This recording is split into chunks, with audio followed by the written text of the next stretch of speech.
Bore গুড়াউন দিব, bore farm খুলবো, এটা হচ্ছে হিরো আলম। তার মানে কি হিরো আলমের এত পাওয়ার?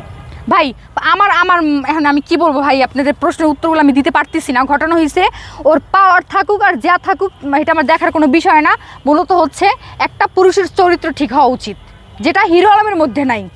এই যে দেখেন রিয়ামণি যাইতে না যাইতে মেয়েরা সিরিয়াল ধরছে, হ্যাঁ বরিশালতে দুইজন চলে আসছে। ওই যে বললাম ভাইরাল হওয়ার নেশা মাথায় ঢুকছে, যে হিরো আলমের সাথে যদি আমি গিভেন্টিকেও কাজ করি বা গিভেন্টিকেও থাকি, আমি তো ভাইরাল হলাম।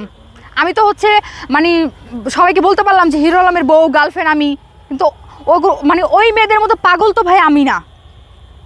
হিরো আলম ভাবছে নিশিও মনে হয় পাগল, গিভেন্টিকের অফার করব। একটা কথা জানতে চাই, কথাটা হলো এই যে আপনার সাথে এখন যে রিয়ামনির ভালো একটা সম্পর্ক হয়েছে, এখন কি আপনি যদি উনি প্রমাণ না দেখাইতে পারে আপনাকে যে সে খারাপ বললো, আপনি গিভেন্টিকে কাজ করেন এত কিছু বললো, তাহলে কি আপনি আর রিয়ামনি মিলে আরো কোনো অ্যাকশন নেবেন কিনা? আপনি কি আপনারা এক হয়ে কাজ করবেন এখন? অবশ্যই হিরো আলম যদি প্রমাণ করতে না পারে যে আমি গিভেন্টেকে কাজ করি বা আমার কোনো খোলামেলা ভিডিও আছে, এগুলো যদি সে মানে মিডিয়ার সামনে না আনতে পারে, তাহলে আমি আর রিয়ামণি একসাথে দাঁড়াই আমরা বক্তব্য দিব।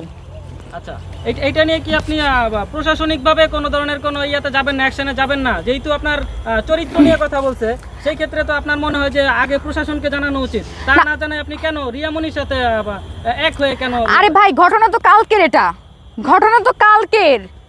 তা আমি তো ভাবছি যে একটা মানুষকে সুযোগ দেওয়া উচিত, সে তার ভুলটা বুঝতে পারবে, নত হবে, কিন্তু সে তো এটা করে নাই। সে আমাকে নিয়ে উল্টা হচ্ছে পাল্টা ভিডিও বানাইছে। কেন বানাইলো এটা? আচ্ছা, তার মানে এখন আপনার মাথায় সে আমাকে থ্রেট করছে